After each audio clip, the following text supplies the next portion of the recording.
Bismillahirrahmanirrahim. Assalamualaikum warahmatullahi wabarakatuh.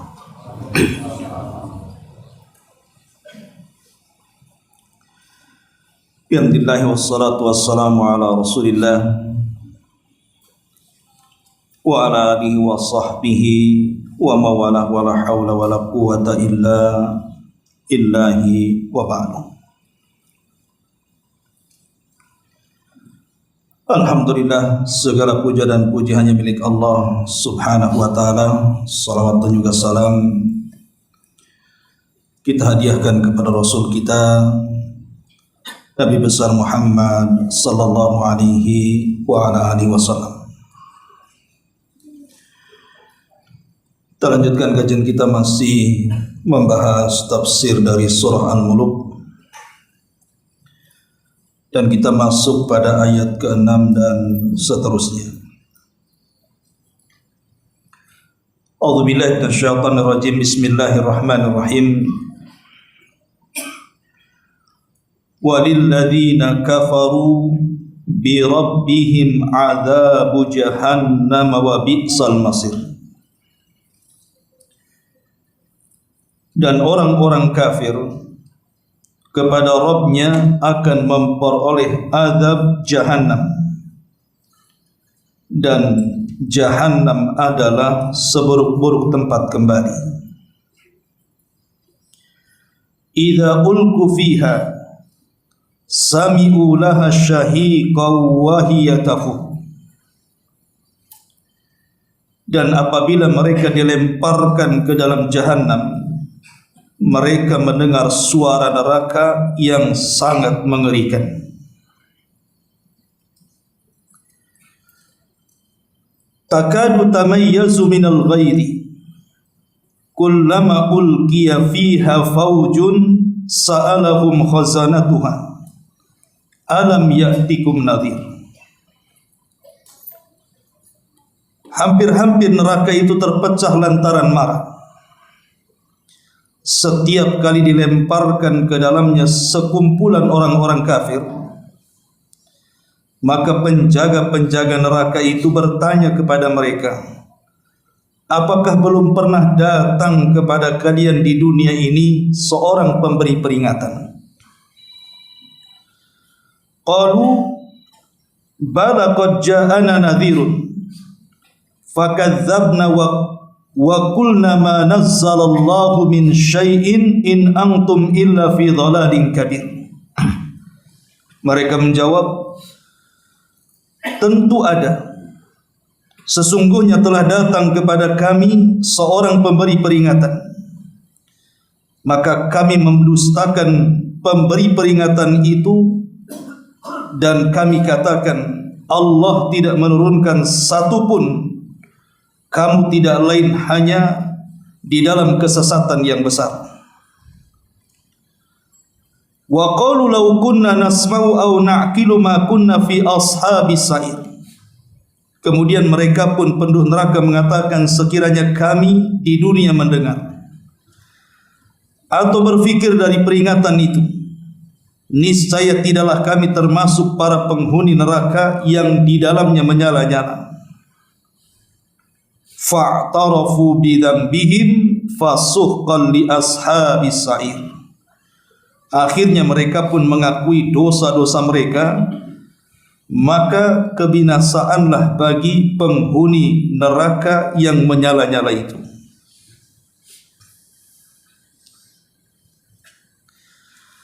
Ma'asyiral muslimin wal muslimat rahimani wa rahimakumullah. Ayat sebelumnya kita bicara tentang sekelompok jin yang naik ke langit, kemudian mencuri dengar dari kalam-kalam Allah subhanahu wa ta'ala lewat ucapan para malaikat, kemudian diperjualbelikan kepada para dukun. Dan mereka adalah jin-jin yang kafir. Lah jin-jin yang kafir inilah yang bekerja sama dengan manusia dalam rangka menyesatkan umat manusia. Allah ancam, walilladzina kafaru bi rabbihim adzabu jahannam wa bi'sal masir. Dan orang-orang yang kafir itu dari kalangan jin, yang mereka kufur kepada Rabbnya, mereka akan memperoleh azab jahannam, dan itulah tempat seburuk-buruk tempat kembali. Walaupun konteks ayat ini bicara soal jin, maksudnya jin yang kufur, tetapi kaidah Al-Quran mengatakan al-ibaratu bi umumil lafzi la bi khususis sabab, bahwa ibrah dalam Quran itu melihat keumuman lafaz, bukan karena sebab ayat ini bicara apa. Artinya walaupun di sini konteksnya bicara tentang jin-jin yang kafir, tetapi ayat ini juga masuk kepada umat manusia yang kufur. Maka siapapun yang kufur kepada Allah Subhanahu wa taala, apakah dari kalangan jin ataupun kalangan manusia, maka Allah Subhanahu wa taala ancam dengan azab jahannam, dan jahannam adalah seburuk-buruk tempat kembali bagi mereka. Di sini Allah Subhanahu wa taala mengatakan azabu jahannam, dan jahannam adalah seburuk-buruk tempat. Apa jahannam itu? Kenapa neraka itu disebut jahannam? Para ulama tafsir mengatakan makna jahannam itu adalah tempat yang sangat dalam. Jadi jahannam itu adalah tempat yang sangat-sangat dalam. Dan itu dijelaskan dalam sebuah hadis yang dikeluarkan atau diriwayatkan dari Abu Hurairah radhiyallahu anhu.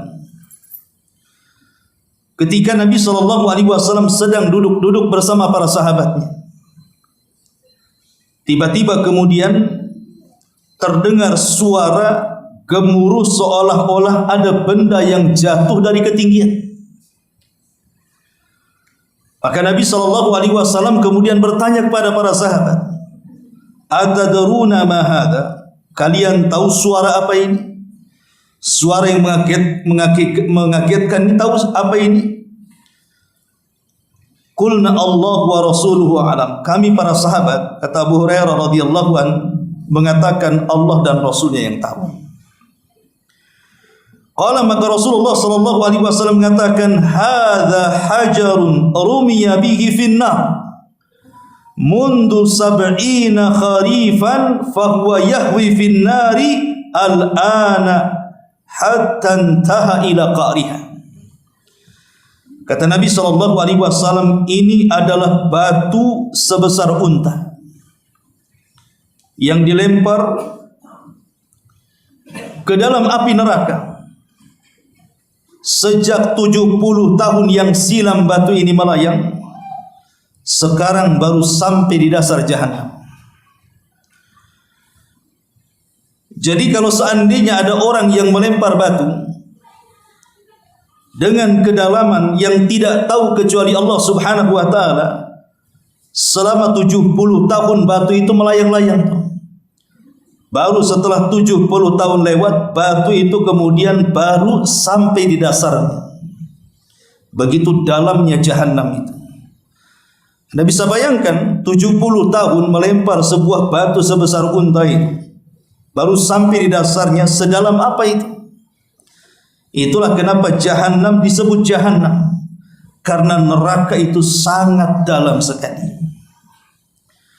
Bahkan dalam neraka itu ada sebuah lembah lagi, yang lembah itu sangat menyeramkan dan menakutkan, sampai jahannam sendiri ketakutan dengan lembahnya. Lembah itulah yang disebut dengan lembah wail, yang disebut dengan wailun lil mutaffifin, wailun likulli humazatil lumaza, wailun likulli afakin athim. Dan banyak ayat yang menyebutkan kalimat wail. Itulah wail, itu artinya lembah yang ada dalam jahannam. Ma'asyiral muslimin yang dimuliakan Allah Subhanahu wa taala. Dan di sini Allah Subhanahu wa taala mengatakan, walilladzina kafaru bi rabbihim adzabu jahannam, azab jahannam, neraka yang sangat dalam sekali, wa bi'sal masir. Dan neraka itu adalah tempat yang paling buruk atau seburuk-buruk tempat. Dan tidak ada yang lebih buruk tempat kembali melebihi neraka. Makanya kalau kita lihat di beberapa ayat dalam Al-Quranul Karim, Allah istilahkan, sebut saja dalam surah Ibrahim ayat 29, Allah mengatakan jahannam yaslaunaha wa bi'sal qarar. Allah mengatakan yaitu jahannam, mereka masuk ke dalamnya dan itulah seburuk-buruk kediaman. Ya, Allah membahasakan jahannam itu dengan bi'sal qarar, tempat kediaman yang paling buruk. Dan Allah Subhanahu wa taala mengatakan dalam surah Hud ayat 98 dengan sebutan wa bi'sal wirdul maurud. Wa bi'sal wirdul maurud. Neraka itu seburuk-buruk tempat yang akan didatangi manusia. Jadi terkadang Allah mengatakan bi'sal masir, tempat kembali yang sangat buruk. Terkadang Allah mengatakan bi'sal qarar, tempat kediaman yang paling buruk. Terkadang Allah mengatakan bi'sal wirdul maurud, tempat yang paling buruk yang didatangi manusia. Jadi tidak ada tempat yang lebih buruk dibandingkan neraka. Sampai-sampai ada sebuah hadis yang disahihkan oleh Syekh Nasiruddin Al-Albani rahimahullahu taala. Hadis ini dari Anas bin Malik radhiyallahu anhu. Nabi SAW mengatakan yu'ta yaumal qiyamati bi an'ami ahli dunya minal kufar. Jadi akan didatangkan pada hari kiamat manusia yang paling nikmat hidupnya di dunia, tapi termasuk dia orang kafir. Jadi sejak brojol lahir sampai dia mati tidak pernah susah hidupnya, senang saja. Masalahnya dia orang kafir. Kemudian orang ini didatangkan di hadapan Allah Subhanahu wa taala. Tiba-tiba kemudian Allah Subhanahu wa taala celupkan orang ini ke dalam neraka 1 kali celupan. Kemudian setelah itu diangkat kembali. Kemudian dikatakan kepada orang ini, ya fulan hal marra bika min ni'amin qad. Wahai fulan, apakah setelah kucelupkan kau ke neraka sekali celupan masih terlintas atau masih kebayang memori-memori kelezatan hidupmu? Maka dia mengatakan, demi Allah, ma marra bi min ni'amin qad. Demi Allah, setelah aku dicelupkan ke dalam neraka seolah-olah aku tidak pernah bahagia. Ikhwan, di dunia ini kalau seandainya seseorang itu pernah belangsak hidupnya, pernah susah hidupnya, pamannya dari kecil dia susah gitu hidupnya, tidak pernah senang hidupnya. Mungkin dia anak yatim piatu, hidupnya di jalan raya, kadang-kadang di kolong-kolong jembatan, makan pun mengambil dari tong-tong sampah dan begitu seterusnya. Ketika sudah dewasa dia kaya raya. Saya kira kalau masih hidup di dunia, ketika dia menjadi kaya raya masih adalah kenangan-kenangan di masa susahnya kan. Mestilah, walaupun kaya pasti dia cerita, dulu aku juga susah. Artinya masih terkenang hidup susahnya. Tapi kalau seandainya orang itu dimasukkan ke dalam sorga, maka akan menghilangkan semua memori susahnya. Sama dengan orang yang hidupnya pernah senang. Tiba-tiba kemudian dia susah hidupnya di dunia, masihlah dia cerita tentang kesenangannya. Tapi kalau dimasukkan ke neraka, hilang memori pernah senangnya itu. Karena neraka itu seburuk-buruk tempat, naudzubillah. Itulah yang Allah Subhanahu wa taala katakan wa bi'sal masir. Neraka itu adalah seburuk-buruk tempat kembali karena menghilangkan memori sesuatu yang pernah dilewatinya di dunia, bahwa dia pernah hidup sana. Lihat bagaimana kemudian Allah Subhanahu wa taala tidak mengistilahkan dengan wa bi'sal masir. Neraka itu seburuk-buruk tempat kembali. Kemudian Allah Subhanahu wa taala mengatakan, idza ulqu fiha sami'u laha syahiqan wa hiya tafur. Di sini Allah Subhanahu wa taala mengatakan, idza ulqu fiha, apabila mereka dilemparkan ke dalam neraka, sami'u laha, mereka mendengar di neraka itu suara neraka yang sangat mengerikan. Sami'u laha syahiqan wa hiya tafur. Syahiq itu suara yang mengerikan, wa hiya tafur, sedang neraka itu sedang bergejolak. Artinya neraka itu sedang marah. Al-Imam Ibnu Jarir rahimahullahu taala ketika beliau memberikan kalimat atau mentafsirkan kalimat syahik, apa arti kalimat syahik di sini? Beliau mengatakan maksudnya makna syahik adalah suara yang keluar dari bagian dalam tubuh dengan sangat kuatnya seperti suara keledai. Jadi itu suara yang keluar, ibaratnya kita berteriak lah. Jadi kita berteriak sekencang-kencangnya. Umpamanya ada orang marah di hadapan kita, tiba-tiba dia berteriak sekencang-kencangnya mengeluarkan suara, itulah suara yang paling full yang dia keluarkan. Tentu kita akan kaget, ikhwan. Itu suara manusia yang dikeluarkan dalam perutnya, tiba-tiba ditumpahkan suara itu kepada kita dengan posisi membentak. Lah, neraka itu punya suara bergemuruh seperti itu. Makanya kemudian, kenapa kemudian Allah Subhanahu wa taala ketika bicara tentang penduduk neraka ketika melihat Jahannam, mereka mengatakan, Rabbana absarna wa sami'na farji'na na'mal salihan inna muqin. Dalam surah As-Sajdah Allah mengatakan, Rabbana absarna, ya Rabb, kami sudah melihat Jahannam. Wa sami'na, dan kami sudah mendengar gemuruhnya. Itulah syahik namanya. Karena orang-orang kafir di dunia itu, ketika datang kepada mereka utusan dari Allah Subhanahu wa taala menjelaskan tentang kondisi alam setelah kematian, apakah berkaitan dengan alam barzah, apakah berkaitan dengan kebangkitan setelah kematian, sampai bicara tentang neraka dan sorga. Di zaman jahiliyah orang-orang kafir itu mereka mendustakan, seolah-olah Rasul itu sedang bercerita asatirul awwalin, cerita-cerita orang dulu yang tidak ada hakikatnya.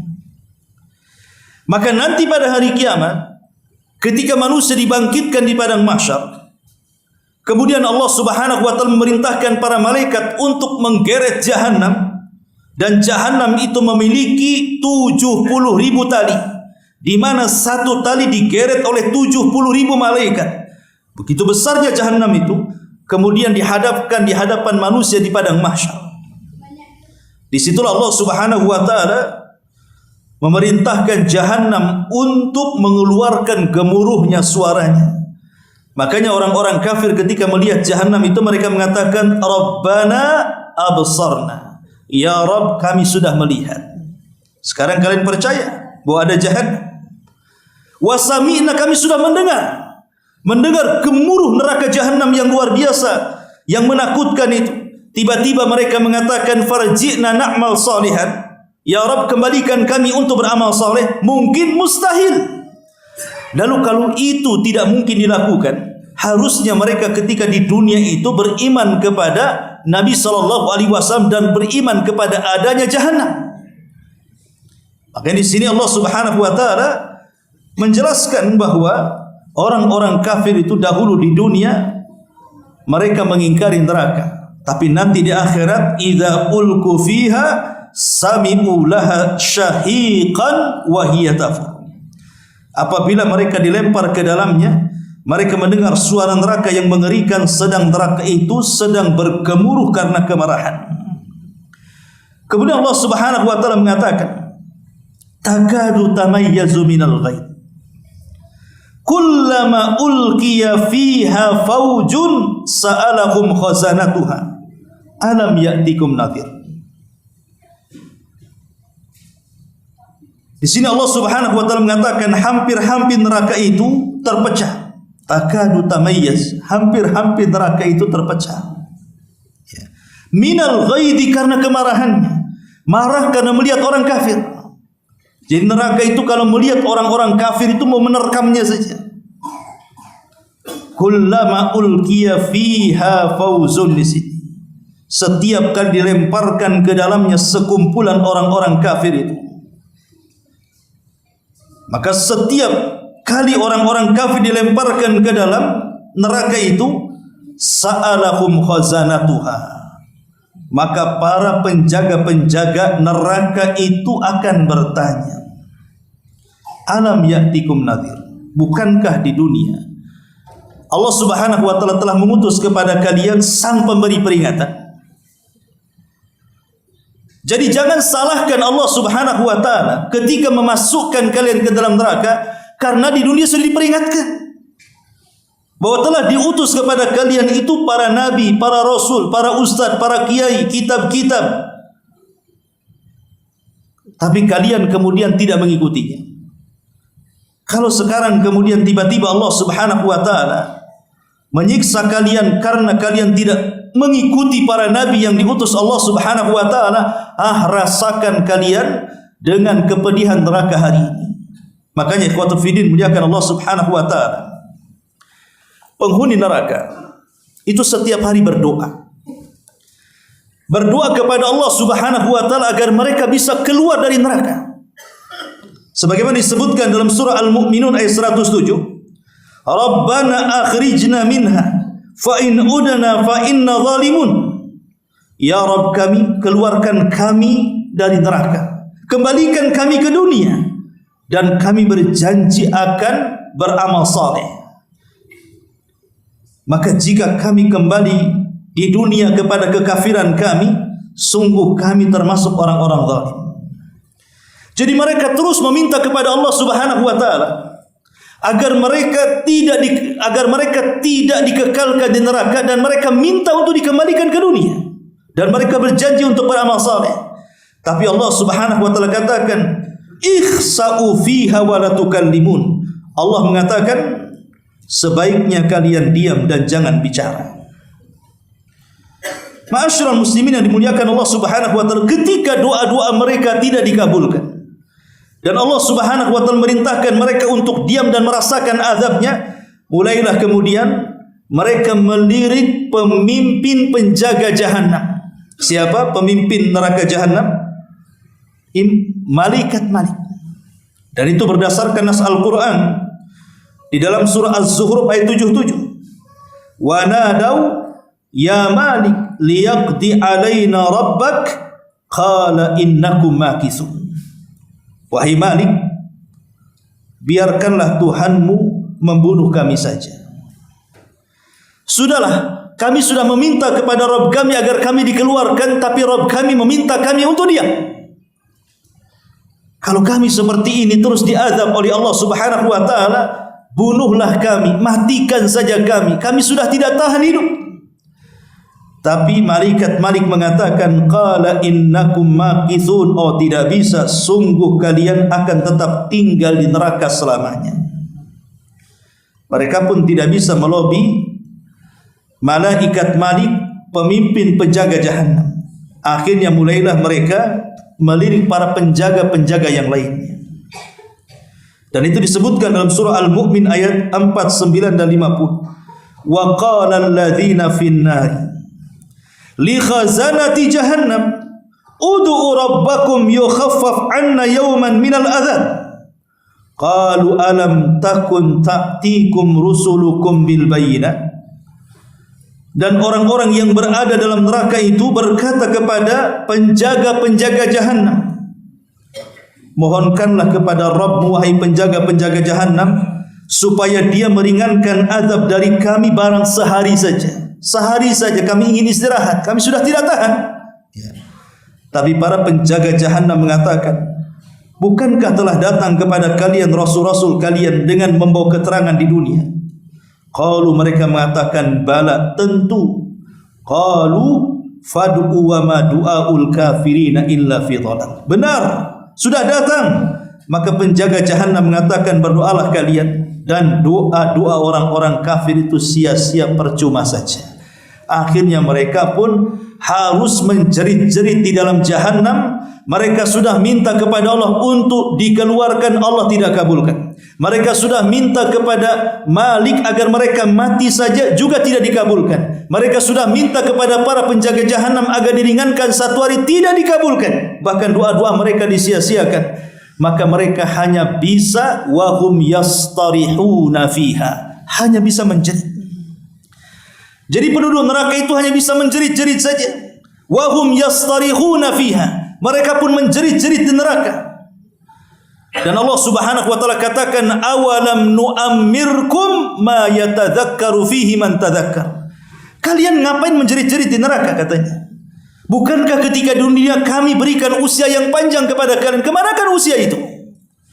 Harusnya usia yang Allah Subhanahu wa taala anugerahkan kepada kita ini digunakan untuk persiapan dan pengambilan bekal setelah kematian. Tapi kalian gunakan untuk kekufuran, fadzuqul azab. Oleh karena itulah rasakan azab Allah Subhanahu wa taala kepada kalian.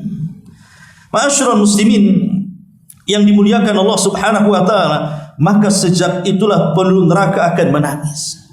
Dan tangisan mereka, kalau seandainya dikumpulkan air mata orang-orang yang di jahanam itu, kemudian ada kapal laut untuk dilayarkan di atas air mata mereka, maka kapal laut itu bisa berlayar. Nabi SAW mengatakan, inna ahlan nar la yabkun hatta law ujriyatis sufun fi dumu'ihim lajarat. Sesungguhnya penghuni neraka mereka benar-benar akan menangis sampai-sampai kalau sekiranya kapal-kapal dijalankan di atas air mata mereka, niscaya kapal-kapal itu mampu berjalan saking banyaknya. Bagaimana? Setiap hari, setiap detik mereka menangis. Makanya Allah Subhanahu wa taala mengatakan dalam surah At-Taubah 82 itu, faliyadhaku qalilan waliyabku katsiran jazaa'an bima kanu ya'malun. Maka hendaklah mereka tertawa sedikit di dunia dan menangis banyak di akhirat sebagai balasan dari apa yang mereka kerjakan di dunia. Itulah orang kafir. Orang kafir mereka sedikit menangis, sedikit tertawa di dunia, dan mereka akan banyak menangis. Maka kita balik, hendaklah kita di dunia harus banyak menangis. Tapi di akhirat kita tidak mungkin ditertawakan dalam neraka. Kalaupun harus tertawa, maka di surga. Makanya Nabi SAW mengatakan, seandainya kalian tahu apa yang aku tahu, la dhahiktum qalilan wa la bakaitum katsira. Kalian di dunia akan sedikit tertawa dan banyak menangis di dunia. Dan Allah Subhanahu wa taala berjanji, siapa yang matanya terus mencucurkan air mata karena takut kepada Allah, maka al-ainan la tamassuhumun nar. Ada dua mata yang tidak disentuh api neraka. Salah satunya ainun bakat min khasyatillah, mata yang meneteskan air mata karena takut kepada Allah Subhanahu wa taala. Ma'asyiral muslimin yang dimuliakan Allah Subhanahu wa taala. Maka di sini Allah Subhanahu wa taala mengingatkan manusia, bukankah dulu di dunia aku telah utus kepada kalian utusan? Maka mereka mengatakan, qalu bala, iya tentu. Qad ja'ana nadhirun, memang telah datang utusan itu kepada kami. Fakadzabna, tapi kami mendustakan utusan itu. Wa qulna ma nazzalallahu min syai'in, dan kami katakan Allah tidak pernah menurunkan sedikit pun kepada kami dari kitab-kitabnya. In antum illa fi dhalalim mubin, sungguh kalian kecuali berada dalam kesesatan yang besar. Baru kemudian mereka menyesal di sini. Apa penyesalan mereka? Qalu law kunna nasma. Coba kalau seandainya di dunia kami mendengar nasihat, mendengar ayat-ayat Allah dibacakan, mendengar wejangan-wejangan, mendengar peringatan-peringatan. Au na'qil, kemudian kami mencerna apa yang kami dengar itu. Ma kunna fi ashabis sa'ir, tentu kami tidak akan termasuk para penghuni neraka yang menyala-nyala dalamnya. Di sini sebagai dalil kata para ulama tentang pentingnya menuntut ilmu.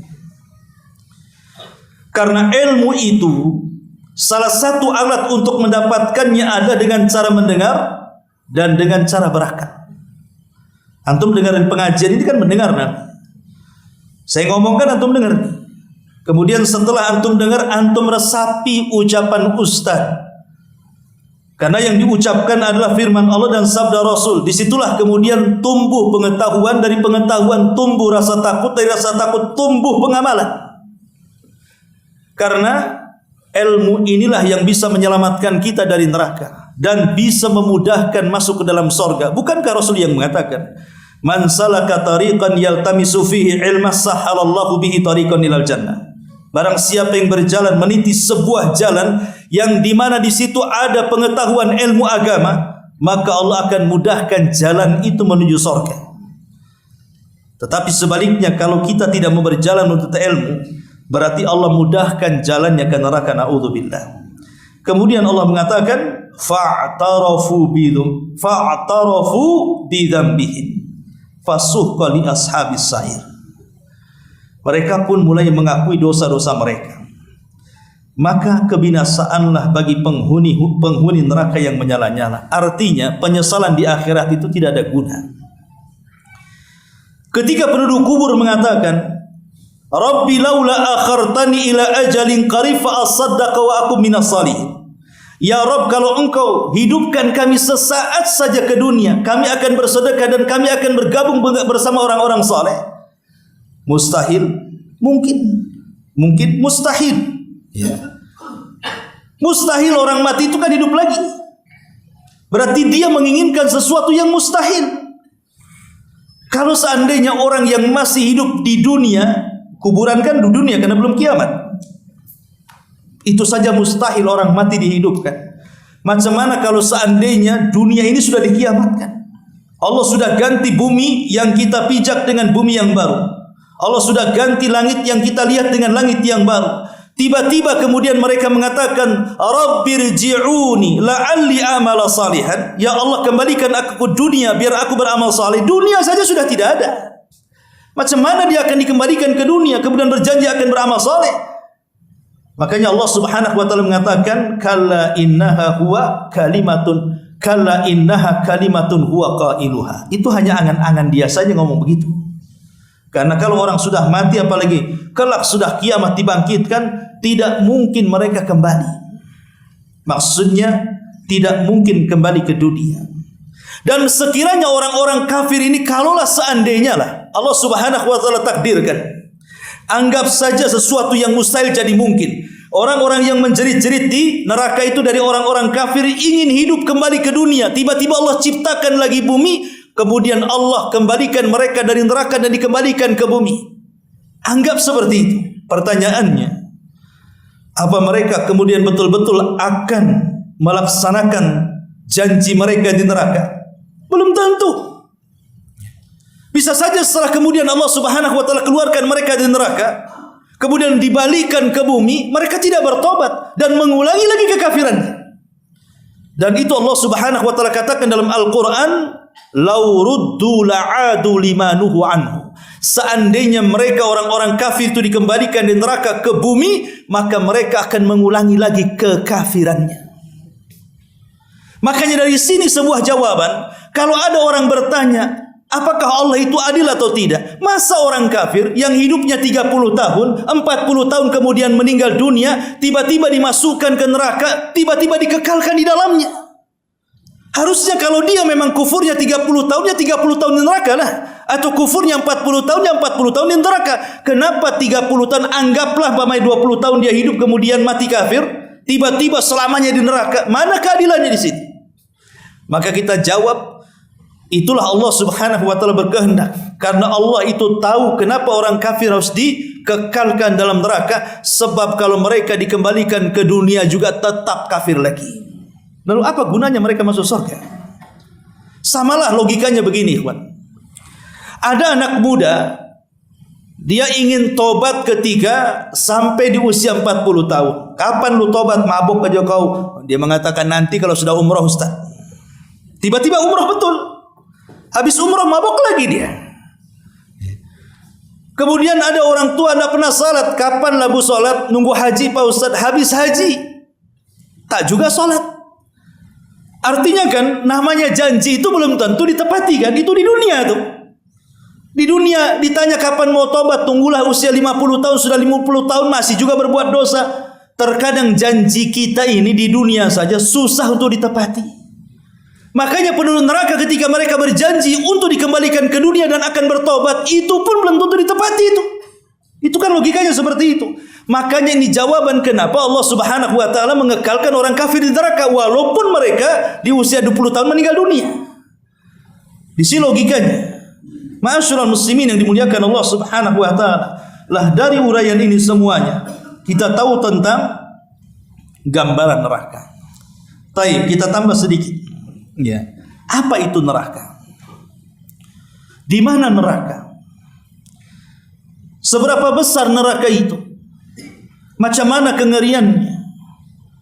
Maka seseorang kalau tahu betapa ngerinya neraka, maka mudah-mudahan dengan ini kita lebih bisa menghindar diri dari kengerian neraka.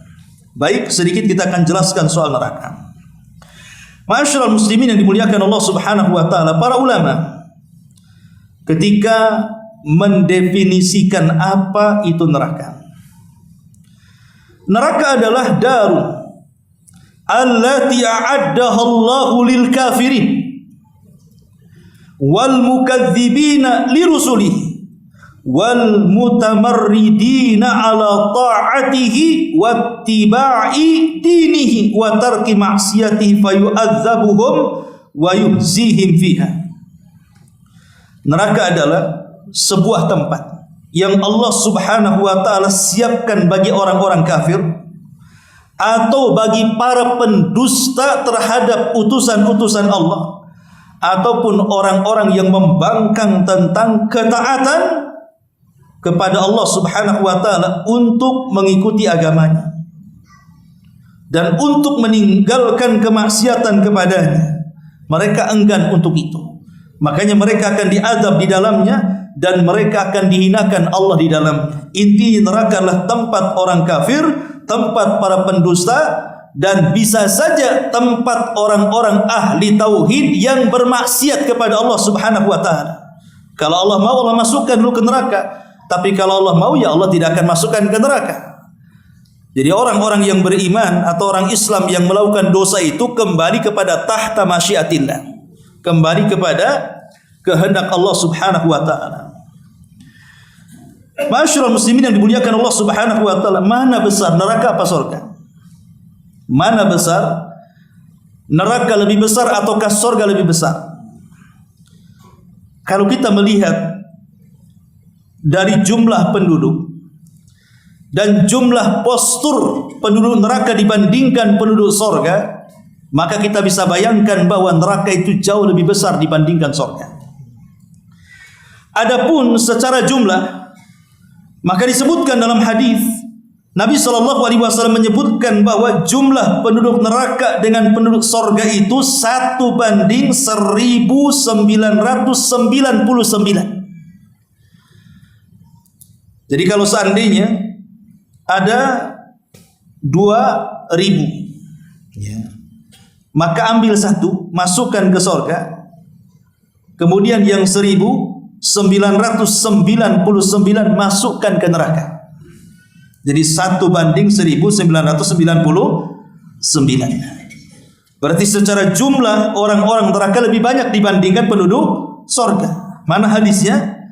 Hadisnya ketika Allah Subhanahu wa taala mengatakan kepada Adam alaihi salatu wassalam dan mengatakan, ya Adam, akhrij bi'tsan nar. Wahai Adam, keluarkan dari turunanmu yang akan masuk ke dalam neraka.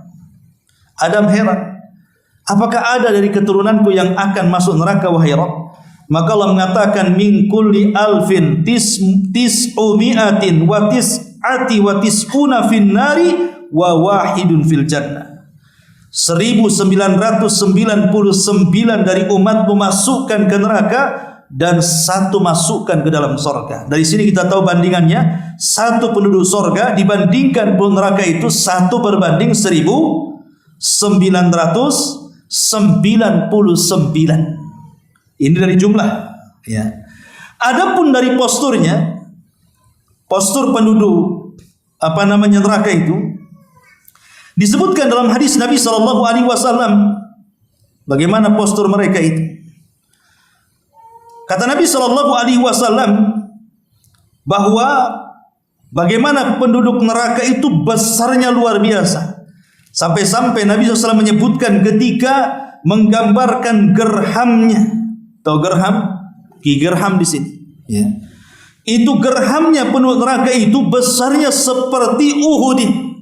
Kajabali Uhudin, seperti gunung Uhud. Itu baru gerhamnya. Macam mana pula mulutnya? Macam mana pula kepalanya? Kan begitu. Kalau giginya saja gerhamnya seperti Uhud, macam mana mulutnya, macam mana kepalanya, macam mana badannya? Artinya penduduk neraka itu besar badannya. Ini berdasarkan hadis Nabi SAW. Ya, betapa besarnya itu gambaran bagaimana jasad ataupun fisik-fisik penduduk neraka itu. Maka kita bisa simpulkan dari bentuk fisiknya, dari banyak jumlahnya, bahwa jelas-jelas neraka itu jauh lebih besar, lebih luas dibandingkan surga. Bahkan dalam ayat ketika Allah Subhanahu wa taala mengatakan kepada jahanam itu, apakah masih penuh? Masih ada yang akan aku masukkan kepadamu wahai jahanam, kata Allah. Halim tala. Maka kemudian jahanam mengatakan, wa taqulu hal mim mazid? Apakah masih ada tambahan ya Rabb? Masukkan saja, katanya. Jahanam malah kemudian mengatakan kepada Allah Subhanahu wa taala, halim talati wa taqulu hal mim mazid? Apakah masih kurang orang yang akan menghuni neraka jahanam? Jahanam mengatakan, ya Rabb, kalau masih ada masukkan saja, katanya. Begitu besarnya jahanam, coba bayangkan. Tali kekangnya saja 70.000. Digeret oleh setiap satu tali kekang itu 70.000 malaikat. Sebesar apa itu? Jadi neraka itu sangat besar sekali. Ma'asyiral muslimin yang dimuliakan Allah Azza wa Jalla. Lalu di mana letak neraka itu? Al-Imam Ibnu Utsaimin rahimahullahu taala ketika ditanya di mana letak neraka itu, maka Syekh Utsaimin mengatakan, al-jannatu fi a'la illiyin wan naru fi sijjin wasijjinu fil ardi sufla kama jaa fil hadis al-mayyitu idza ihtadara yaqulu Allah taala uktubu kitaba 'abdi fi sijjin fil ardi sufla.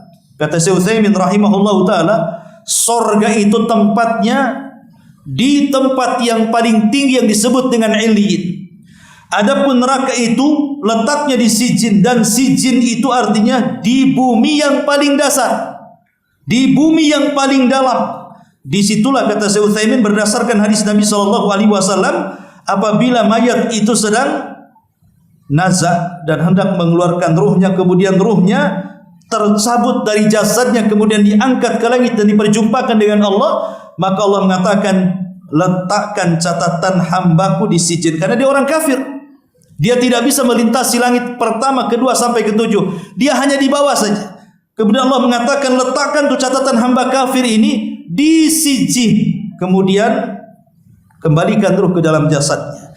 Dari sini kita tahu bahwa neraka itu letaknya di bawah, surga itu letaknya di atas. Ya. Makanya ada istilah bagi surga dan neraka itu, kata para ulama, ada istilah darajat, ada istilah darakat. Darajat itu maksudnya tangga ke atas. Makin tinggi makin indah, makin tinggi makin indah. Itulah surga. Jadi surga itu sifatnya ke atas, makin tinggi makin indah, makin tinggi makin indah. Tapi kalau neraka itu darakat, sifatnya ke bawah, makin bawah makin menakutkan, makin bawah makin menyeramkan, makin bawah makin buruk kondisi dan keadaan, dan begitu seterusnya. Jadi kalau surga ke atas, kalau neraka ke bawah. Makanya orang masuk surga itu perlu tenaga. Kayak antum naik gunung, naikkan lelah kan? Ya. Tapi kalau masuk neraka itu karena di bawah tinggal jegur aja tuh. Antum sudah naik di atas, ingin masuk neraka, antum tinggal jegur aja dari gunung tuh. Itulah masuk neraka. Masuk surga itu sekolah. Masuk neraka tidak perlu sekolah. Antum kalau mau mabuk tidak perlu S1. Ya.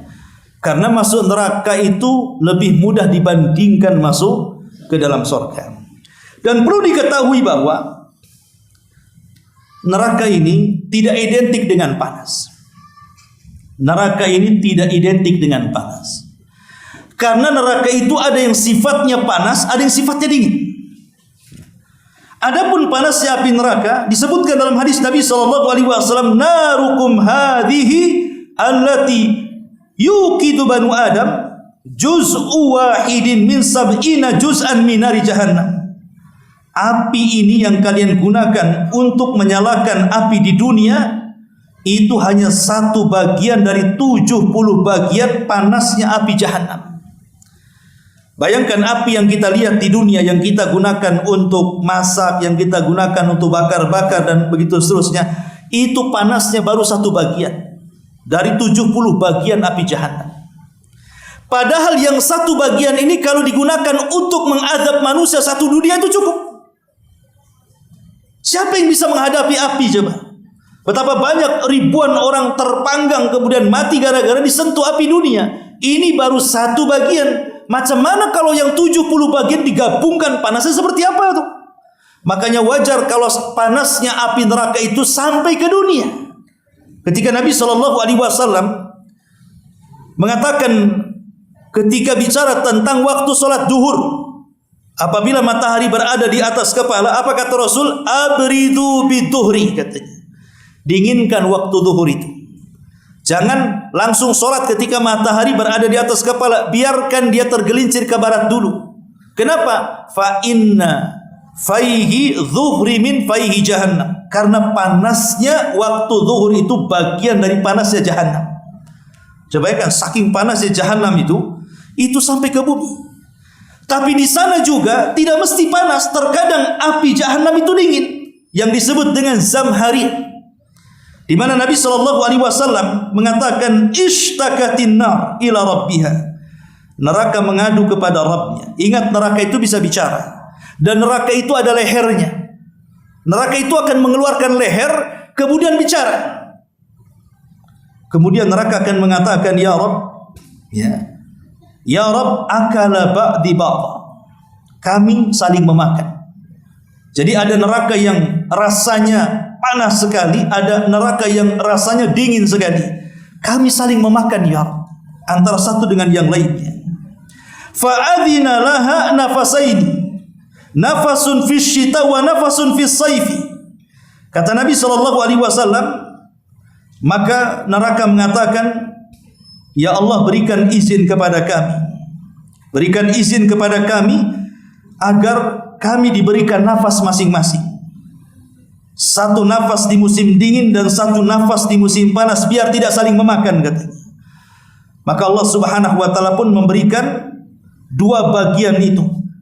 Maka Nabi SAW mengatakan, fa ashaddu ma tajiduna minal harri min sumumiha wa ashaddu ma tajiduna minal barri min zamhaririha.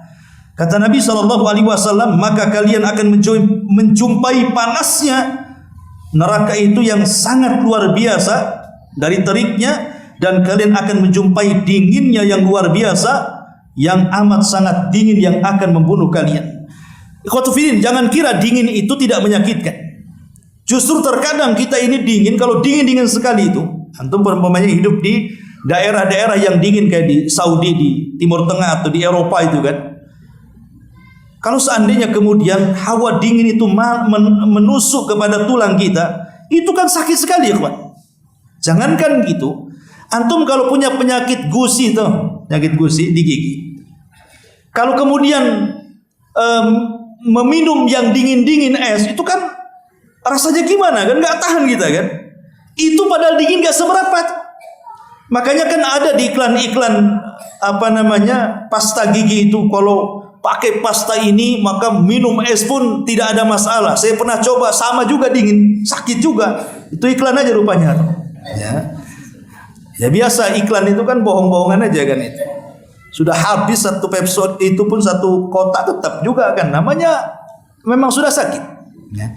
Itu satu gigi itu kena dingin kayak gitu coba. Coba kalau antum dimasukkan 10 hari dalam kulkas, apa keluar sudah jadi es tingtongan gitu. Kan gitu ya. Udah beku kan begitu. Siapa yang tahan 10 hari di kulkas kan itu? Matilah di kulkas tuh. Lalu mana orang dimasukkan ke neraka seperti itu? Jadi neraka itu tidak mesti identik dengan panas. Ada juga yang dingin. Justru dinginnya itu menyakitkan sekali. Itulah ketika Allah Subhanahu wa taala membuat azab yang luar biasa. Makanya penduduk neraka itu semuanya imma diazab dengan rasa dingin yang bersangatan, imma diazab dengan rasa panas yang bersangatan. Makanya wajah-wajah penduduk neraka itu tidak ada yang bagus. Semuanya gosong. Allah mengatakan, wujuhu yawma idzin 'alaiha ghabara tarhaquha qatara ulaika humul kafaratul fajr. Dan banyak muka-muka pada hari itu tertutup debu dan ditutup lagi oleh kegelapan. Jadi wajah-wajah mereka gelap, wajah-wajah mereka gosong. Yauma tabyaddu wujuh wa taswaddu wujuh. Pada hari itu ada wajah yang putih bersih, itulah wajahnya penduduk surga. Tapi ada juga wajah-wajah yang hitam kelam, itulah wajahnya penduduk neraka. Jadi wajah penduduk neraka itu semuanya menyeramkan, tidak ada yang baik. Beda dengan wajah-wajah penduduk surga. Wujuhu yawma idzin nadhira ila rabbiha nadhira. Ada wajah-wajah yang kelihatannya senang, ada wajah-wajah kelihatannya bahagia.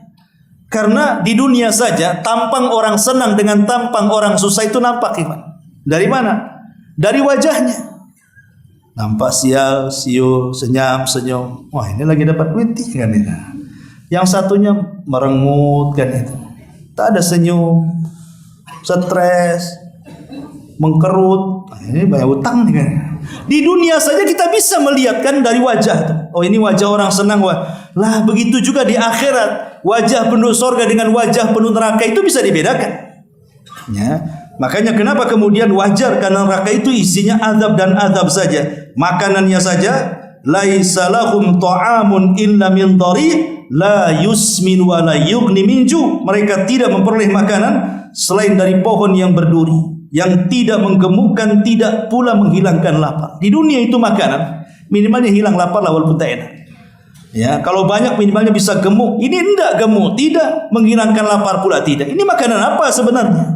Bahkan Allah mengatakan inna syajarataz zakum ta'amul athim. Sesungguhnya pohon zakum itu akarnya di dasar jahanam, ya. Kemudian dahannya kemudian menjulang sampai ke permukaan jahanam. Disitulah ada buah-buah berduri. Kalau seandainya dimakan, Allah mengatakan kal muhli yaghli fil butun ka ghalil hamim.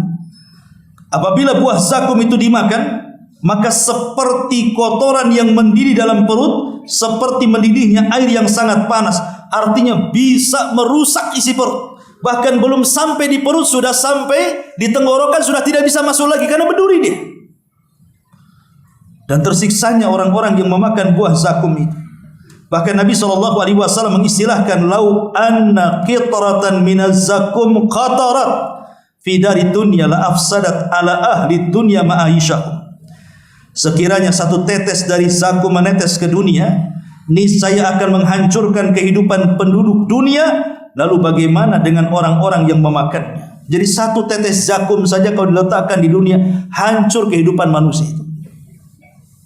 Akan merusak seluruh makanan satu dunia, akan merusak seluruh minuman satu dunia, akan menghancurkan kehidupan satu dunia. Macam mana orang yang memakannya? Itu makanannya. Kalau minuman jangan tanya, ya. Semua minuman itu panas, mendidih dan bisa merusak segalanya. Wallahu a'lam bishawab. Mudah-mudahan ada manfaatnya. Subhanallah bihamdika asyhadu an la ilaha illa anta astaghfiruka wa atubu ilaik. Allahu ta'ala alam. Assalamualaikum.